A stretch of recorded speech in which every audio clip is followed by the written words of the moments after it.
Hello बच्चों, let's see this question. EMF of the following cell at 298 Kelvin is in volt is x into 10 to the power minus 2. देखो ये x ध्यान में रखना है क्योंकि यही फाइंड आउट करने के लिए हमें बोला जाएगा. जो सेल गिवन है वो है Zn2 प्लस उसका कंसंट्रेशन 0.1 मोलर, Ag प्लस जिसका कंसंट्रेशन 0.01 मोलर है and Ag. The value of x is round of करना है नियरेस्ट इंटीजर में. आपके पास गिवन है कुछ वैल्यूज यहाँ पे ई नॉट Zn2 प्लस से Zn के लिए दी हुई है. और जो दूसरी वैल्यू है आपके पास गिवन वो यहाँ पर गलत लिख दिया गया है. इसको हमें करना होगा, सही कर लेते हैं इसको थोड़ा सा. ये जो वैल्यू हमारे सामने गिवन है ये वाली, ये ई नॉट Zn2 प्लस Zn की नहीं है. ये बेसिकली ये वैल्यू होगी E not Ag plus Ag. ठीक है, ये दी हुई है 0.80 वोल्ट और 2.303 RT अपॉन एफ को 0.059 लेना है. चलिए इस क्वेश्चन को सॉल्व करते हैं बच्चों. और सबसे पहले ये देख लेते हैं कि ये क्वेश्चन हमारा सॉल्व जो हो रहा है ये किस की कॉन्सेप्ट के बेसिस पे हो रहा है. अब की कॉन्सेप्ट की अगर हम बात करें तो Nernst equation is the key concept required for solving this question. Nernst equation जो है वो हमारा इस की कॉन्सेप्ट है. ठीक है, सबसे पहले जो हमारे पास सेल है उसमें जो सेल रिएक्शंस इन्वॉल्व है वो देख लेते हैं कैसे हो रहा होगा. तो देखो एक रिएक्शन तो हो रहा होगा कि जिंक सॉलिड से कन्वर्ट हो रहा होगा Zn2 प्लस एक्वस में 2 इलेक्ट्रॉन का लॉस करके, और वहीं पर 2Ag प्लस जो एक्वस में होगा वो 2 इलेक्ट्रॉन का गेन करके बना रहा होगा. क्या बना रहा होगा?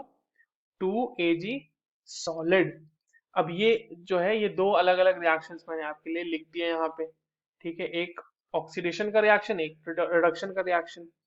अब ये दोनों कंबाइंड होके क्या बनाएंगे? Zinc solid plus 2Ag plus aqueous giving Zn2 plus aqueous plus 2Ag solid.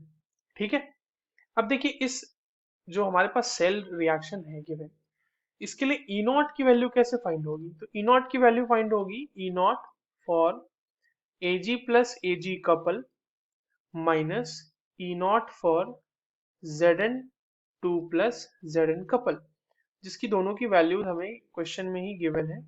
तो ये माइनस में आ जाएगा वापस से, -0.76.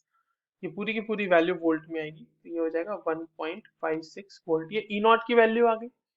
अब ई नॉट की वैल्यू हमने निकाल ली है तो ईएमएफ ऑफ सेल निकाल लेंगे वो नर्स्ट इक्वेशन का यूज करते हुए.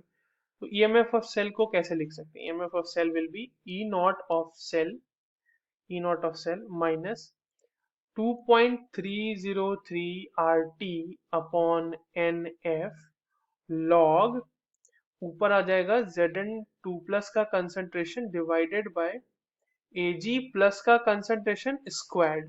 ठीक है, अब वैल्यूज रख दीजिए यहाँ पे. ये हो जाएगा 1.56 माइनस, और ये देखो ये जो 2.303 RT अपॉन एफ है इसकी वैल्यू हमें लेनी है 0.059 डिवाइडेड बाय एन. एन की वैल्यू हो जाएगी 2 क्योंकि 2 इलेक्ट्रॉन का एक्सचेंज उसमें हो रहा है, वही हमें लिख देना होता है यहाँ पे. लॉग Zn की वैल्यू दी हुई है 0.1 और Ag प्लस की वैल्यू जो है कंसंट्रेशन की वो है 0.01, उसका स्क्वायर. ठीक है, थोड़ा सा इसको सॉल्व करते हैं. 1.56 minus 0.059 divided by 2 log 10 to the power 3, जो कि आपको बेसिकली क्या मिल जाएगा? लॉग 10 टू दी पावर 3 का मतलब 3 सिंपली, राइट.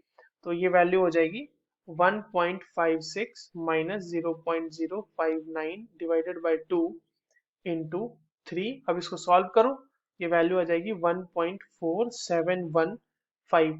अब क्योंकि हमें क्वेश्चन में कहा गया कि 10 टू दी पावर माइनस 2 के रिस्पेक्ट में निकालना है, तो इसको हम इस तरह से भी लिख सकते हैं कि ये हो जाएगा 147.15 into 10 to the power minus 2.